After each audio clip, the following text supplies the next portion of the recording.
I have question number 31. How can a permanent magnet be demagnetize? तो ये वही same question है। अच्छा ये डिफरेंट है, नहीं ये है। Slowly pull it out of a coil connected to an AC supply, so ये करेक्ट ऑप्शन है सी। Then I have question number 32. An old and expensive steel watch becomes magnetized. Okay, the owner wants to use the watch again. He must demagnetize the watch. What is the best method to do this? अब वो क्या expensive है, ठीक है, और permanent demagnetize हो गई है, and क्योंकि steel है ना, it's expensive, और क्या है कि वो उसे use भी करना चाहते हैं दोबारा से। अब मुझे किसी ऐसे method से करना है ना कि वो खराब भी ना हो और वो demagnetize भी हो जाए, तो मैंने ऐसा method select करना है। Insert the watch in a solenoid that carries alternating current and then slowly remove it. Yes, इसमें क्या होगा, बस मैं उसे ऐसे ऐसे remove करूँ तो उसे कोई नुकसान नहीं होगा। Okay, insert the watch in a solenoid that carries direct current, ये वाला तो method wrong है। Pass alternating current through the watch, खाली पास करवाने से कुछ नहीं होगा, अगर मैं पास भी करवा रही हूँ तो मुझे आहिस्ता आहिस्ता उसका मैग्नीट्यूड को डिक्रीज करना होगा, लेकिन उन्होंने से पास का वर्ड यूज किया, so this is wrong. Pass direct current उससे क्या होती है, मैग्नेटाइज हो जाती है, and that is already magnetize, भी करेक्ट। अगर उन्होंने यहाँ पे हैमरिंग वाला भी लिखा होता तो हम वो भी सेलेक्ट ना करते, क्योंकि हम एसी करंट वाला सेलेक्ट करे होते हैं। हैमरिंग से वॉच खराब हो जाती, और रेड हॉट वाले से मुझे नहीं पता कोई नुकसान होता है या नहीं, लेकिन बहुत ज़्यादा हीट करते तो आई डोंट नो वो मेल्ट होती है नहीं, लेकिन वो भी डेंजरस मेथड था। ये वाला सबसे ज़्यादा सेफ मेथड है उस एक्सपेंसिव वॉच के लिए जिसे ऑनर दोबारा से यूज़ भी करना चाह रहा है, हमने उसे खराब नहीं होने देना था। Option A is correct. Question number 33. What is the best method to demagnetize a steel rod? तो हम उसे एसी करंट में रखते हैं और ऐसे ऐसे रिमूव करवाते हैं। So pass the rod through a coil connected to an AC supply. So pass means के उसे पास करवाना है, ऐसे ऐसे रिमूव करवाना उसके अंदर से, तो ये करेक्ट हो गया। डीसी वाले में नहीं, place the rod next to another metal, stroke the rod with another magnet. अगर वो stroke the rod with hammer कहते हैं, यानी हम हैमरिंग कर रहे हैं, तो उससे हो जाता है डीमैग्नेटाइज, लेकिन उन्होंने कहा अनदर मैग्नेट, तो वो हम मैग्नेटाइज करने के लिए करते हैं, so this is wrong, option A हो गया। Then question number 34. The diagram shows a rod circuited copper coil, okay, short circuited copper coil swinging about an axis at right angles to a strong magnetic field. The motion induces a current in the coil.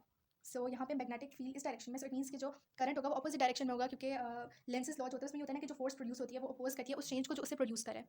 सो जब हम इसे वो करवा रहे हैं ना, rotate करवाएंगे, तो इसमें क्या होगा, मैग्नेटिक फील्ड की जो मतलब अलाइनमेंट होगी ना, तो उससे वो डिस्टर्ब होगी, क्योंकि मैग्नेटिक फील्ड लाइंस डिस्टर्ब होंगी, जिसकी वजह से change in magnetic flux generate हो जाएगा, और उससे एक इंड्यूस्ड ईएमएफ या इंड्यूस्ड करंट होगा प्रोड्यूस, और फोर्स जनरेट हो जाएगी। So what is the effect if any on this induced current in this coil? Okay, so induced current पे ये इफेक्ट आएगा कि वो अपोजिंग डायरेक्शन में एक्ट करता है। So the induced current has no effect on the movement, no, इसकी direction एक स्पेसिफिक जिसकी वजह से इफेक्ट है। The induced current produces a magnetic field of constant magnitude नहीं होगा। then the induced current produces forces that assist the change causes, मतलब अगर चेंज इस डायरेक्शन में तो फोर्स इस डायरेक्शन में होगी, दिस इज रॉन्ग, क्योंकि अगर चेंज इस डायरेक्शन में तो फोर्स इस डायरेक्शन में अपोजिट डायरेक्शन में होता है। So the induced current produces force that opposes the change causes it, so ये हो गया Lenz's law, option D. Next question. Diagram 1 shows a magnet being pushed into a coil that is connected to a center zero galvanometer. Galvanometer detect करते हैं जो current होता है ना, सो यहाँ पे जब करंट प्रोड्यूस होगा तो galvanometer उसे डिटेक्ट करेगा। अब सबसे पहले क्या हो रहा है, डायरेक्शन इस तरह से, लाइक ये इस इधर है, ओके, सो यहाँ पे वेट लेट्स सी, अगर इस डायरेक्शन में इसको इस साइड से अंदर डालने में हमारे पास नेगेटिव रीडिंग आ रही है, सो इट डेफिनेटली मीन्स कि जब हम ओके, इट मीन्स कि ये ऑपोजिट डायरेक्शन है, ओके, अगर इस डायरेक्शन में नेगेटिव रीडिंग आ रही है तो जब हम ऑपोजिट उसमें डालेंगे, मतलब अगर ऊपर से नीचे आते हुए नेगेटिव रीडिंग आ रही है, सो इट मीन्स कि जब हम नेगेटिव से मतलब सॉरी क्या बोल रही हूँ, ऊपर से नीचे से ऊपर जाएंगे तो हमारे पास रीडिंग पॉजिटिव आनी चाहिए, सो ये इस तरफ डिफ्लेक्ट होगा, राइट साइड पर डिफ्लेक्ट हो जाएगा, ओके। एंड जब बीच में रखा हुआ होता है, सो इट मीन्स कि कोई डिस्टर्बेंस क्रिएट नहीं हो रही मैग्नेटिक फील्ड लाइंस में, क्योंकि सॉलिनॉइड के बीच में मैग्नेटिक फील्ड लाइंस इस तरह से होती है ना, बिल्कुल स्ट्रेट वर्टिकल, तो कोई वो नहीं हो रही डिस्टर्बेंस, इट मीन्स कि गैल्वेनोमीटर की जो नीडल होगी वो जीरो की तरफ पॉइंट करेगी। सो अब चेक करते हैं, डायग्राम 2 ये है एंड डायग्राम 3 है। सो 2 में क्या है कि बिल्कुल okay like this, it's pointing towards zero, so toward zero के हमारे पास ऑप्शन है, ये और ये बिल्कुल स्ट्रेट, ठीक है। दूसरे में मैंने बताया कि वो राइट की तरफ पॉइंट करेगा, अगर यहाँ पे वैसे राइट की तरफ होता है तो इट मीन्स कि यहाँ पे लेफ्ट की तरफ होता है, क्योंकि इन दोनों की डायरेक्शन जो है ना वो इस तरह से जा रही है, ओके, सो ये हो गया option C. Then question number 36. A steel magnet is placed inside a coil of wire. Which method is used to demagnetize the magnet? So DC वाली दोनों ऑप्शंस मैंने कट कर दी, okay. Connect the coil to an AC power supply, coil connect करेंगे, लेकिन उससे Aahista Aahista magnet remove करना है, या हम आहिस्ता आहिस्ता उसके मैग्नीट्यूड को, एसी करंट के मैग्नीट्यूड को डिक्रीज करेंगे, सो गलत हो गया। Connect the coil to an AC power supply and slowly remove the magnet from the coil, so ये ऑप्शन करेक्ट हो गई B. Then we have question number 37. ये उसी तरह का सिमिलर है। So a permanent magnet is placed close to a bar of soft iron. So ये magnet है, इसको हमने सॉफ्ट आयरन के साथ रखा है। So okay, soft iron means कि हमने टेम्प्रेरी मैग्नेट फॉर्म करवाना है, ओके, सो हम टेम्प्रेरी मैग्नेट फॉर्म करवाते हैं, ये ओके। सो मैंने पहले बताया था कि जब हम इस तरह से रखते हैं ना एक soft iron bar, which means कि ये एक मेटल है, ओके, सो इस वजह से ये अट्रैक्ट हो जाएगी, इसमें अपनी कोई मैग्नेटिक फील्ड नहीं है, ये मैग्नेट नहीं है, सो इट मीन्स कि जब अट्रैक्शन हो रही है तो यहाँ पे ऑपोजिट पोल इंड्यूस हो जाएगा, दिस इज नॉट, सो ये साउथ होगा, और साउथ के साथ जो अपोजिंग पोल होता है वो नॉर्थ हो गया, ठीक है, alternate. So N P is south and N जो क्यू वाला पोल है वो एन है, not pole, so N P is south and NQ is N, not. So option C is correct. Then I have question number 38. Which method is used to demagnetize a bar magnet? Lower it into water? No. Heat it with a Bunsen burner. It means कि हम उसे इतना heat करें कि वो red hot हो जाएगा, पूरा हमने आग में ही जलाना शुरू कर दिया, so ऐसे वो डीमैग्नेटाइज हो जाएगा। Place it in a metal box, इससे कुछ नहीं होगा, उल्टा मेटल बॉक्स जो है वो अट्रैक्ट होना स्टार्ट हो जाएगा। सस्पेंडेड इन अ स्लिंग, सो ये पता नहीं क्या, लेकिन ये नहीं होगा। Question number 38. Iron is used for the core of a transformer and steel is used to make a bar magnet. Which statement explains these uses of iron and steel? Transformer की core में इसलिए use होता है क्योंकि जो magnetic flux produce होता है primary coil में, हमने वो सेकेंडरी कॉइल तक वो करवाना होता है, मतलब ट्रांसफर करवाना होता है। सो आयरन कोर जो होती है वो टेम्परेरी मैग्नेट भी फॉर्म करती है, और दूसरे होते हैं कि वो कंडक्टर है ना, सो वो कंडक्टर के दूसरी साइड पे पास करवा देती है। सो इसको हम इसकी टेम्परेरी मैग्नेट वाली प्रॉपर्टी की वजह से यूज़ करते हैं, क्योंकि जब हम बाद में बंद करते हैं, मतलब जब वो काम नहीं कर रही होती, सो वो फॉरन डीमैग्नेटाइज हो जाती है। बार मैग्नेट हमें क्या चाहिए, परमानेंट मैग्नेट। सो स्टील की प्रॉपर्टी होती है कि वो परमानेंट मैग्नेट फॉर्म करता है क्योंकि वो हार्ड मैग्नेटिक मटेरियल से बना है, सो इस वजह से हम उसे यूज़ करते हैं। सो पहली option iron is a magnetic material and steel is a non magnetic, so both are magnetic, ये गलत हो गया। Iron is a permanent magnet, ये गलत हो गया। Iron is a temporary magnetic material and steel is a permanent magnetic material, तो ये दोनों बातें करेक्ट हैं। And iron is non magnetic, पता नहीं क्या गलत लिखा हुआ है। Then question number 40, why is a soft iron use for the core of an electromagnet, तो ये वही बात है इसमें कि वो टेम्परेरी मैग्नेट फॉर्म करता है और बाद में फॉरन से डीमैग्नेटाइज हो जाता है जब करंट बंद हो गया। Soft iron easily becomes a permanent magnet, it easily becomes, लेकिन क्या टेम्परेरी मैग्नेट, तो ये गलत हो गया। Soft iron is a good electrical conductor, although वो गुड इलेक्ट्रिकल कंडक्टर है, लेकिन इलेक्ट्रोमैग्नेट में हम उसे इसलिए यूज़ नहीं करें, हमने उसे मैग्नेटाइज करवाना इसलिए यूज़ करें। इन्होंने इलेक्ट्रोमैग्नेट की कोर की बात की, सो हम उसी के हिसाब से आंसर करेंगे। Okay, soft iron is a poor thermal conductor, ये गलत हो गया कि soft iron is a metal और वो गुड थर्मल कंडक्टर भी है, लेकिन यहाँ पे अगर ये भी लिखा होता तो हम उसे रॉन्ग कर देते क्योंकि वो इलेक्ट्रोमैग्नेट वाली डिस्क्रिप्शन से मैच नहीं करा। Then option D, soft iron loses its magnetism when the current in this coil is switched off, तो ये करेक्ट हो गया क्योंकि इसका ये मतलब है कि वो टेम्परेरी मैग्नेट फॉर्म करे, फॉरन से गेन करने का मैग्नेटिज्म और फॉरन से लूज कर देगा करंट पे डिपेंड करते हुए, सो ये बात करेक्ट हो गई, option D. Question number 41, a bar is placed inside a current carrying coil, ठीक है, the diagram shows 4 different experiments. So जब हमने यहाँ पे किया, ओके ओके, अब हमें पहले पता लगाना है कि इन दोनों में डिफरेंट पावर सप्लाईज है ना। सो यहाँ पे क्या है, ये कौन सी पावर सप्लाई है, एसी, क्योंकि हमें पता नहीं कि पॉजिटिव नेगेटिव पोल्स कौन सा है। यहाँ पे भी एसी, यहाँ पे क्या हमें पॉजिटिव नेगेटिव पता है, मीन्स कि ये डीसी पावर सप्लाई है। Okay, and positive to negative current जाता है। सो हमें पता है कि जब हमने ऐसा करना क्या, in which experiment is a magnet demagnetize, तो जब हमने डीमैग्नेटाइज करना होता है उसमें हम डीसी जो पावर सप्लाई होता है वो कहीं यूज़ कर ही नहीं सकते, सो ये दोनों ऑप्शन तो गलत हो गए। अब 1 और 3 में देख लेते हैं क्या क्या करेक्ट है। मैग्नेट स्लोली रिमूव, तो अगर हम उसे स्लोली रिमूव करें इससे डीमैग्नेटाइज हो जाता है। Current in the coil slowly reduce, तो इसका मतलब इससे भी डीमैग्नेटाइज हो रहा है, दोनों मेथड से डीमैग्नेटाइज हो जाता है, लेकिन बाय यूजिंग एसी करंट। अगर हम ऐसा ऐसा कॉइल रिमूव करें या ऐसा ऐसा हम करंट का मैग्नीट्यूड रिड्यूस करें, कॉइल को बीच में मतलब स्टिल रखें, ठीक है, तो दोनों मेथड्स हो जाएगा। सो ये 3 है और ये क्या 1 एंड 3 दोनों methods are correct. So in which experiments is the magnet demagnetize, so 1 and 3 option B is correct. Then a soft iron is a long way from any magnetic field. How can the material of the bar be described? ठीक है, तो उसे like ये कोई magnetic material है और iron को उससे बहुत दूर रखा है, लाइक इसकी मैग्नेटिक फील्ड लाइन मुझे नहीं पता किस तरह से ड्रॉ होंगी, लेकिन जहाँ से भी निकल रही है वो इस तक पहुँच नहीं पा रही, इतना दूर है। ओके, सो अगर हम बिल्कुल साथ में रखते हैं तब वो मैग्नेटाइज होता है, वरना वो मैग्नेटाइज नहीं होगा। सो सबसे पहले हमें दो चीज़ें देखनी है कि वो मैग्नेटिक है नॉन मैग्नेटिक, और फिर देखना कि मैग्नेटाइज होगा या नहीं। So first of all it is magnetic, तो ऑप्शन सी और डी गलत हो गई, ये दोनों हो ही नहीं सकती। It is magnetic and strongly magnetize, magnetize वो तब हो सकता था अगर इस तरह बिल्कुल साथ या बिल्कुल करीब में भी अगर रखा होता तब भी मुश्किल थे चांसेस, लेकिन यहाँ अब तो क्या है बिल्कुल दूर है, सो अनमैग्नेटाइज रहेगा, लेकिन है वो मैग्नेटिक मटेरियल, ठीक है। So it is magnetic and remains unmagnetize, option B हो गया यहाँ पे भी। Question 43. The diagram shows a bar magnet at rest on a smooth horizontal surface. A length of soft iron wire is held parallel to the magnet. इसको parallel रखा हुआ है. The wire is released. ठीक है. What happens?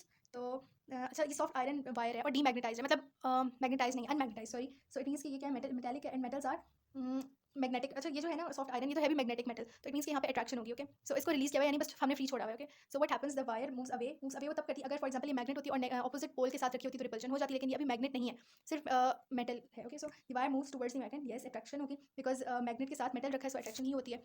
The wire's center stays in the present in its position and the wire rotates 90 degree in a clockwise direction. So अगर हमें force apply करवानी होती है वायर पे, उसके लिए मैग्नेटिक फील्ड तो है लेकिन कोई करंट नहीं है, and current is necessary force generate करवाने के लिए, फोर्स प्रोड्यूस करने के लिए, से गलत हो गया। The wire center stays in its position and the wire rotates through 90 degree in an anti clockwise direction. ना वो clockwise घूमेगी ना वो एंटी क्लॉकवाइज मूव करेगी क्योंकि उससे कोई करंट पास कर ही नहीं रहा। Okay, so this is wrong. Then question number 44. A metal bar is placed inside a current carrying coil as shown in diagram 1. इस तरह से there is a small current in the coil. The bar holds a few nails as shown. तो अगर इस solenoid से current pass करवाया जा रहा है, so it means कि ये जो है ये मैग्नेट फॉर्म कर लेगा। अब मुझे नहीं पता कि वो परमानेंट है टेम्परेरी, लेकिन मैग्नेट तो फॉर्म हो रहा है क्योंकि उससे करंट पास कर रहा है, बार मैग्नेट फॉर्म के। ओके, अब डायग्राम 2 में उन्होंने नेल्स उसके साथ लगाए तो वो अट्रैक्ट हो गए। अब मुझे भी नहीं पता कि नेल्स किस चीज़ के बने हुए हैं, लेकिन मेटालिक होते हैं ना नेल्स। सो और उन्होंने बताया कि वो अटैच हो गए, सो इट मीन्स के हाँ अट्रैक्शन नहीं, मेटालिक नेल्स है। So when there is no current in the coil the nails drop off, यानी मैंने कॉइल बंद की तो अब अट्रैक्शन नहीं है, इसका मतलब ये भी अनमैग्नेटाइज है, ये भी अनमैग्नेटाइज। अगर करंट बंद करने से फौरन ये अनमैग्नेटाइज हो रहा है, डीमैग्नेटाइज हो रहा है, सो इट मीन्स कि ये क्या था, टेम्परेरी मैग्नेट था। ओके, सो टेम्परेरी मैग्नेट क्या फॉर्म करते हैं हम देख लेते हैं। When there is no current in the coil, the nails drop off. Which row is correct? The metal from which the bar is made. Bar किससे बना है? Soft iron soft magnetic material है, so उससे हम बना सकते हैं। Steel से बनाते तो परमानेंट मैग्नेट बनता है, नेल्स अटैच रहते हैं, वो गिरते नहीं। Effect of a larger current, अगर हमने लार्जर करंट किया तो उससे क्या होगा, इसकी मैग्नेटिक फील्ड स्ट्रेंथ ज़्यादा होगी, लेकिन जब फिर से हम करंट बंद करेंगे फिर से वो गिर जाएंगे। Okay, so it makes no difference. The bar holds more nails. Okay, हाँ इट होल्ड्स मोर नेल्स, क्यों? क्योंकि उसकी मैग्नेटिक फील्ड स्ट्रेंथ ज़्यादा है ना, सो दूर दूर तक लाइन्स जाएंगी एंड वो ज़्यादा मैग्नेट्स होल्ड कर सकेगा। ओके, इसकी फील्ड लाइन स्ट्रॉगर है, लेकिन जब हम करंट बंद करेंगे तो वो वापस से गिर जाएंगे। ओके, सो उसकी बात उन्होंने अभी नहीं की, सो ऑप्शन बी हो गया। Okay, larger current, larger magnetic field lines, direct relation. Question number 45. Which diagram shows the pattern and the direction of magnetic field lines around a bar magnet? Okay, so bar magnet में सबसे पहले होता है कि magnetic field lines north से निकलती हैं south में जाती हैं। यहाँ क्या हो रहा है, नॉर्थ से निकल के साउथ में जा रही हैं। ओके, एंड इस तरह से कर्व वालों की भी direction from north to south, north to south, north to south, north to south. Correct हो गया, लेकिन मैं बाकी चेक करना चाहूँगी। तो इसमें क्या है, नॉर्थ से भी निकल रही है, साउथ से भी निकल रही है, यहीं पे गलत हो गया। और दूसरी जो है डायरेक्शन शो की वो फ्रॉम साउथ टू नॉर्थ, तो ये गलत हो गया। देन सी में क्या है, नॉर्थ से निकल रही है, साउथ में जा रही है। Okay, and then north to south and north to south, यहाँ भी north to south, north to south, ये करेक्ट है, लेकिन रॉन्ग क्यों है? इट्स नॉट करेक्ट, क्यों? क्योंकि यहाँ पे इनके बीच में जो स्पेसिंग होती है ना, लाइक ये यहाँ एक और आ सकती थी ना, इनके बीच में जो स्पेसिंग होनी चाहिए ना, ये स्पेस और ये space, it must be same, so this is wrong. Okay, and यहाँ पे क्या है, यहाँ पे स्पेसिंग इज इक्वल, ये स्पेसिंग इज इक्वल, तो इसलिए करेक्ट है, ये रॉन्ग हो गया। एंड ये भी मैं स्पेसिंग की वजह से भी रॉन्ग कह रही हूँ, और यहाँ पे डायरेक्शन भी क्या है, साउथ से भी निकल रही है, नॉर्थ से भी निकल रही है, साउथ टू नॉर्थ जा रही है, सो भी गलत हो गया। So option A is correct क्योंकि स्पेसिंग भी सेम होनी चाहिए। Then I have question number 46. A steel bar is placed in an east-west direction for it to be demagnetized. So हमने उसे demagnetize करना है. No other magnet is nearby. Which method is not suitable? So जो suitable है मैं उन्हें tick कर लेती हूँ, and जो नहीं होगा suitable मैं उसे वो कर लूँगी, mark कर लूँगी, circle कर लूँगी. So hammering the bar, hammering से हो जाता है डीमैग्नेटाइज, तो ये तो करेक्ट है. Heating the bar to a very high temperature, red hot कर देंगे, बहुत हाई टेम्परेचर तक लेके जाएंगे, उसे हीट करेंगे तो उससे भी हो जाएगा demagnetize. Then slowly taking the bar out of a coil that carries, alternating करेंगे, एसी करंट वाली सॉलिनॉइड में से रख के आहिस्ता आहिस्ता से हम रिमूव करें, सो इस मेथड से तो डीमैग्नेटाइज हम कर लेते हैं. Then slowly taking the bar out of a current that carries direct current. So DC current वाला जो मेथड है वो हम कोई यूज नहीं करते. डीसी करंट वाली सॉलिनॉइड में रखने से कुछ भी नहीं होगा, सो दिस इज रॉन्ग, एंड इसको मैंने सर्कल कर लिया क्योंकि हमें नॉट सूटेबल मेथड सेलेक्ट करना था. Option D is wrong. Then this is question 47. The mass of a measuring cylinder is 190 grams. 400 centimeter cube of liquid is put into the measuring cylinder. The total mass of the measuring cylinder and the liquid is 560 grams. 4 solid objects are lowered and turned into the liquid. The densities of the objects are shown. ये densities हैं. Which objects will float in the liquid? ये इन्होंने बीच में density का question दे दिया, लेकिन अब करना पड़ेगा. सी मैग्नेटिज्म वाला टॉपिक था. सो अब कौन से फ्लोट करेंगे जिनकी डेंसिटी उससे कम होगी, लिक्विड से कम. लेकिन उसके लिए मुझे लिक्विड की डेंसिटी निकालनी पड़ेगी. जिनकी इन चारों लिक्विड्स में से जिसकी डेंसिटी इस लिक्विड से कम होगी वो ऊपर चला जाएगा, जिसकी डेंसिटी ज़्यादा होगी वो सिंक कर जाएगा. सो मैंने ऊपर फ्लोट वालों का बताना है. सो उसके लिए पहले मैं लिक्विड की डेंसिटी देखी, क्योंकि इन्होंने डेंसिटीज ग्राम पर सेंटीमीटर क्यूब में ली है, तो मुझे इन स्टैंडर्ड यूनिट्स में कन्वर्ट नहीं करना पड़ना. स्टैंडर्ड यूनिट्स में मैं कन्वर्ट करती तो ये किलोग्राम्स में हो जाती 0.19, इसको मैं मीटर क्यूब में कन्वर्ट करके ये हो जाता 0.04 मीटर क्यूब, लेकिन अब मुझे कन्वर्ट नहीं करना, सो मैं इन यूनिट्स में रहने देती हूँ. And let's solve. So mass of the measuring cylinder is इतना, एंड इतना हमने वॉल्यूम ऐड कर दिया. क्या गया volume? Total mass of the measuring cylinder liquid. जब हमने उसमें लिक्विड डाला तो टोटल मैस इतना आ गया. अब मुझे सिर्फ लिक्विड का मैस चाहिए, तो मैं टोटल माइनस मेजरिंग सिलेंडर वाला मैस कर दूँगी. So mass of liquid, okay, this is equal to 560 minus 190. So 560 minus 190 is equals to 370. So liquid का mass हो गया 370 grams. Now मुझे इसके पास मेरे पास इसका वॉल्यूम है 400 और mass ही हो गया. So density is equals to mass over volume. Mass is 370 and volume is 400. 100 से 100 cancel out. 37 divided by 40 is ये है 0.925.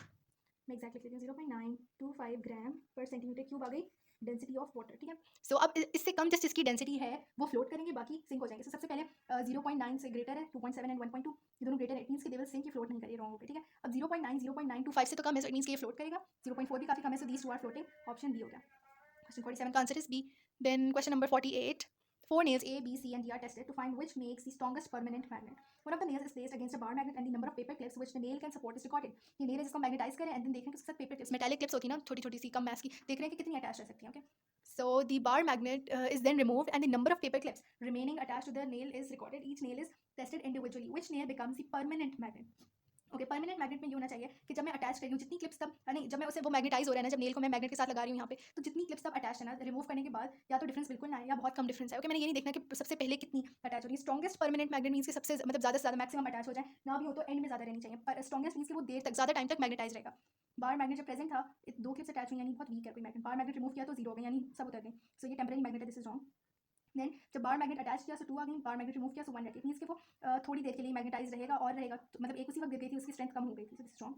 Then bar magnet present 4 clips थी और जब रिमूव किया सो एक गिर गई, बाकी तीनों अटैच है. सो इट मींस कि अच्छा टेम्परेरी मैग्नेट फॉर्म हो रहा है. लेकिन मैं नेक्स्ट देख लूँ. बार मैग्नेट प्रेजेंट 5 यानी इट मींस कि हम उसे वो स्ट्रॉन्ग मैग्नेट फॉर्म कर रहा है. ठीक है. जब हमने बार मैग्नेट रिमूव किया सो उसमें 2 क्लिप्स रह गई, 4 and bar. So it means कि वो आहिस्ता अपनी मैग्नेटिज्म लूज जल्दी कर रहा है, जल्दी लूज कर रहा है मैग्नेटिज्म. मींस कि वो स्ट्रॉन्ग मैग्नेट तो फॉर्म कर रहा था, लेकिन कौन सा स्ट्रॉन्ग? Temporary magnet. उसकी स्ट्रेंथ ज़्यादा थी, उसकी फील्ड लाइन स्ट्रॉन्गर थी, दूर दूर तक मूव करी थी. लेकिन जब उसे रिमूव किया, क्या कहते हैं, जब मैग्नेट रिमूव किया सो वो ज़्यादा टाइम तक मैग्नेटाइज नहीं रह सका, उसने अपनी मैग्नेटिज्म लूज कर दी और ये 2 सिर्फ क्लिप्स रह गए. So this is wrong. Option C correct था. दूसरा मैं क्या कर सकती हूँ, मैं इनके बीच में डिफरेंस कैलकुलेट करूँगी. जिन क्लिप्स के बीच में सबसे कम डिफरेंस होगा वो सबसे अच्छा होगा. सो 2 minus 0 is 2, 2 minus 1 is 1, 4 minus 3 is 1 and then 5 minus 2 is 3. So 2 and 3 वाले कैंसिल आउट हो गए. मींस कि उनसे ज़्यादा क्लिप्स का डिफरेंस आ रहा है. ओके. जब अटैच थी तब ज़्यादा थी, जब रिमूव किया तो बहुत कम हो गई. सो ये दोनों नहीं हो सकते. लेकिन 1 और 1 में उन्होंने परमानेंट मैग्नेट वाली तो बात करेक्ट हो गई यहाँ पे. 1 और 1 पे ये दोनों हो सकते हैं, लेकिन स्ट्रॉन्गेस्ट मींस कि वो शुरू में भी ज़्यादा अट्रैक्ट करो. सो ऑप्शन 4 इज मतलब ये ऑप्शन सी इज करेक्ट, 4 वाला. Then next question. The circuit shows one method of magnetizing a steel bar. Okay, उसमें हम DC करंट यूज़ करते हैं और हम जब उससे करंट एक ही डायरेक्शन में पास करेगा तो स्टील बार परमानेंटली मैग्नेटाइज हो जाएगा. How can circuit be altered so that it can be used to demagnetize magnetize bar. So इसमें हम उसे स्टिल रखते हैं, घुमाना नहीं है, आगे पीछे नहीं करना, कोई मूवमेंट नहीं होनी चाहिए. लेकिन जब डीमैग्नेटाइज करना है तो हम एक तो इस पावर सप्लाई को AC पावर सप्लाई कर देंगे. पावर सप्लाई चेंज करनी है, number 1 power supply. And number 2 क्या हो जाएगा कि मुझे इसको या तो मूव करवाना है आहिस्ता आहिस्ता, मैं इसे एक ही डायरेक्शन में पीछे ले जाकर रिमूव करवा दूँगी, लेकिन बिल्कुल स्लोली. या दूसरा मेथड ये हो सकता है कि मैं करंट जो है ना उसका मैग्नीट्यूड आहिस्ता आहिस्ता डिक्रीज कर दूँ, स्टील बार को स्टिल रखें. सो 2 चीज़ें, एक तो इसकी बात हो गई, एक मूवमेंट या मैग्नीट्यूड. ठीक है, दोनों एम सी हैं. Okay. So option A. How can the circuit be altered. अच्छा हाँ sorry, option A. Remove the steel bar from the coil which the current is switched on. Okay. इस यानी वो कह रहा है कि करंट ऑन करो, मतलब इसको ऑन करो, पावर सप्लाई को और उसे रिमूव कर दो. तो पावर सप्लाई हमने चेंज नहीं की. ओके. सो इसमें क्या है, पॉजिटिव और नेगेटिव. ये DC पावर सप्लाई है, सो ये नहीं हो सकता. हमने AC करना है, पहले पावर सप्लाई भी चेंज करनी है फिर रिमूव करना है. Replace the DC supply with an AC supply and then gradually reduce the supply voltage to 0. So ये हम कर सकते हैं. यस, हम आहिस्ता आहिस्ता उसको उसकी जो है वो डिक्रीज कर रहे हैं पावर सप्लाई को, और हमने AC भी कर दी. So this is correct. Reverse the polarity of DC supply. Reverse means कि यहाँ हम नेगेटिव करते हैं, यहाँ पॉजिटिव रहेगी वो DC. So this is wrong. Reverse the polarity of the DC supply and gradually reduce the supply to 0. यानी हम इसे फिर से नेगेटिव पॉजिटिव रहने देंगे, मतलब हमने पोलैरिटी रिवर्स कर दी और फिर हम डिक्रीज करें. सो DC से काम नहीं हो सकता. This is wrong and option B is correct. Question number 50. In diagrams, the diagrams show a magnetized steel rod inside a solenoid connected to a potentiometer. Potentiometer वो device होती है जो नहीं, potentiometer I guess potential divider को कह रहे हैं. Yes, this is a potential divider. क्या कहते हैं इसको, मैं नाम भूल गई, कुछ और है. Okay, खैर. In diagram 2, the potentiometer is connected to an AC power supply. AC power supply के साथ कनेक्टेड है इसमें और इसमें DC है, ठीक है. Which action would demagnetize a piece of steel? ओ अच्छा, DC वाला हम यूज़ नहीं कर सकते. ओके, सो डायग्राम 1 वाला हम कर नहीं सकते और डायग्राम 2 में करना है. और हम क्या करें कि अगर हम उसको मूव नहीं करवाए तो हम ये जो इसका मतलब हमने वोल्टेज आहिस्ता आहिस्ता से रिड्यूस करवाना है. सो वोल्टेज कब रिड्यूस होगा, जब हम इसे S से R की तरफ लेके जाएंगे. सी मैं इसको कैसे बताऊँ, इसको अगर हम 12 नहीं, दिस इज 0 क्योंकि यहाँ से स्टार्ट हो रहा है, this is 0 and this is 12. Okay, so voltage नहीं, सॉरी अपोजिट हो गया. इसको हम 0 वोल्ट्स ले लेते हैं एंड इसको 12 वोल्ट्स. ओके, सो आहिस्ता आहिस्ता जब इस तरफ जा रहे होते हैं, सो इसमें क्या होगा कि जो वोल्टेज है वो डिक्रीज हो जाएगा फ्रॉम, अगर ये 12 है तो ये 7 हो जाएगा. एंड देन जब हम S to R लेके जाएंगे, सो यहाँ पे 5 4 इस तरह के डिक्रीज होता जाएगा वोल्टेज. सो इट मीन्स कि हमने S to R लेके जाना है, उसके जो ये है connection. So in diagram to move the potentiometer slide from R to S. R to S means कि आगे की तरफ लेके जा रही वोल्टेज जहाँ इंक्रीज हो रहा है, हमने उसे ग्रेजुअली डिक्रीज करना है, तो ये रॉन्ग हो गया. In diagram to move the potentiometer slide from S to R. So S to R is this, मैं इसको यहाँ पे लेके आऊँगी, सो डिस्टेंस डिक्रीज हो जाएगा, वोल्टेज डिक्रीज हो जाएगा. So it's option D. Next question. A piece of steel is slightly magnetized. Okay, it is hit several times with a hammer. What effect will this have on the steel? So hammer से जब हम hit करते हैं, so इसका मतलब होता है कि हम उसे demagnetize करें. So it loses its magnetism, it becomes magnetized. No, magnetized नहीं हो रहा. Then the steel is at right angles to a weak magnetic field. Okay, weak magnetic field पे और तब हम उसे hammer करें, so it becomes magnetized more strongly. Magnetized तो वो हो ही नहीं रहा था, वो lose ही कर रहा है magnetism दोनों cases में. So it loses its magnetism. Slightly magnetized था ऊपर से, यानी बहुत कम उसकी magnetism की magnetic field strength थी, बहुत कम थी. So it means कि वो lose ही करेगा magnetism. Then 52. Two soft iron pins are suspended from the south pole of a bar magnet. सही है. Which diagram shows how the pins are deflected? Okay, so ये south pole के साथ जब दोनों लगी हुई है और ये किस चीज़ की पिन है, soft iron pins. It means कि वो दोनों अनमैग्नेटाइज पिन्स हैं और जब हम उन्हें मैग्नेट के साथ रखेंगे तो वो टेम्परेली मैग्नेटाइज हो रही है. सो अब क्या हो जाएगा कि ये जो है ये जो इसके साथ जो साउथ के साथ जो कनेक्शन है वो सारे नॉट हो जाएंगे. ये भी नॉट नॉट नॉट नॉट, ये भी नॉट, ये भी नॉट, ये भी नॉट और ये भी नॉट. इस हिसाब से ये साउथ बन जाएगा, साउथ साउथ, ये साउथ साउथ, ये साउथ साउथ, ये साउथ साउथ. ठीक है. सो अब क्या होगा जब लाइक पोल्स होते हैं वो एक दूसरे को क्या कर रहे होते हैं, रिपेल. इसमें क्या शो हो रहा है कि कोई मतलब इफेक्ट नहीं है, उनको कोई फर्क नहीं पड़ा कौन से पोल्स हैं, तो ये गलत हो गया. यहाँ पे अट्रैक्शन आ रही है, लाइक पोल्स अट्रैक्ट नहीं करते. सो दिस इज रॉन्ग. यहाँ पे क्या हो रहा है कि रिपेल कर रहे हैं. सी डिस्टेंस इंक्रीज हो गया, सो दिस इज करेक्ट. यहाँ पे अगेन अट्रैक्शन और मूवमेंट सी हो रही है, तो ये भी गलत हो गया. Option C is correct. अगला सवाल. A student sets up 4 experiments using bar magnets and other metal objects. The end ends of the bar magnets are labelled. ठीक है, ये उन्होंने बताया हुआ है. Which pairs attract each other. So किस किस में अट्रैक्शन होगी. सही है. तो फर्स्ट ऑफ ऑल जो 1 है इसके अंदर अट्रैक्शन होगी, why because see north and south opposite poles है साथ में, से ऑपोजिट पोल्स के अंदर अट्रैक्शन होती है. सो ये अट्रैक्ट कर लेंगे. Then we have this iron is a magnetic material. ठीक है, वो होता अनमैग्नेटाइज है, लेकिन जब हम उसे साथ में रखेंगे किसी मैग्नेट के, ठीक है, मैग्नेट उसके साथ रखा तो ये मैग्नेटाइज हो जाएगा. और क्या होगा कि क्योंकि ये अट्रैक्ट हो रहा है जब वो मेटालिक फॉर्म है, पहले अट्रैक्ट होगा तो नॉर्थ पोल इधर साउथ पोल इंड्यूस करवा देगा. ठीक है, ऑपोजिट पोल इसके हिसाब से यहाँ पे नॉर्थ हो जाएगा. So north and south again like poles, यहाँ पे अट्रैक्शन होगी. यहाँ पे क्या है, copper. Copper is a not a magnetic material, तो कॉपर पे कोई इफेक्ट नहीं आएगा, हम उसके साथ मैग्नेट साथ में रख रहे हैं तो ना अट्रैक्शन होगी ना रिपल्शन, इनके बीच में कोई फोर्सेस नहीं है. सो यहाँ पे कुछ नहीं होगा. देन यहाँ पे क्या है, नॉट एंड नॉट यानी लाइक पोल, और लाइक पोल्स एक दूसरे को रिपेल कर रहे होते हैं. सो अगेन यहाँ पे हम किसकी बात करते हैं, अट्रैक्शन की. सो अट्रैक्शन नहीं होगी, ये रॉन्ग होगी. So attraction is already in figure 1 and figure 2. So 1 and 2 एक दूसरे को अट्रैक्ट करें. Option A. Question 54. Diagram 1 shows a small compass needle with its poles marked. It is not near any magnetic material. Diagram 2 shows a bar magnet with its poles marked. ठीक है. The compass needle is placed at point P. Compass needle को यहाँ पे रखा है. जब भी हम जो कंपस नीडल होती है वो हमेशा नॉर्थ की तरफ अलाइन हो जाती है, हम उसे जहाँ भी रखें. सो इट मीन्स कि नॉर्थ पोल जहाँ पे होगा वो वहाँ पे अलाइन हो जाएगी. अब हम मैग्नेट के साथ नहीं देख रहे, एक्चुअली हम असल जो नॉर्थ पोल होता है उसके साथ देख रहे होते हैं आई गेस. लेकिन यहाँ पे इन्होंने अगर कहीं मतलब अगर हम खाली जगह पे रख देना, लाइक यहाँ पे मैं कंपस रख दूँ और यहाँ पे कोई मैग्नेट नहीं आसपास है, तो वो क्या करेगी, ऊपर की तरफ पॉइंट करेगी, क्योंकि जो नॉर्थ पोल होता है अर्थ का वो ऊपर की तरफ होता है. लेकिन अब क्योंकि मैं इसके साथ रखी हूँ मैग्नेट के साथ, तो जहाँ पे जिस डायरेक्शन में मैग्नेट है ये वहीं पे पॉइंट करेगी. इनिशियली इसकी पोजीशन यहाँ पे है. ओके, सो अगर मैं यहाँ बनाता हूँ तो ये नॉर्थ की तरफ इस तरफ अलाइन है ना. अब क्या होगी, कहाँ जाएगी, already towards the top of the page है. अप द पेज ऑलरेडी है, सो अप द पेज नहीं हो सकती, डाउन द पेज भी नहीं होगी क्योंकि मैग्नेट हमने ऊपर रखा है.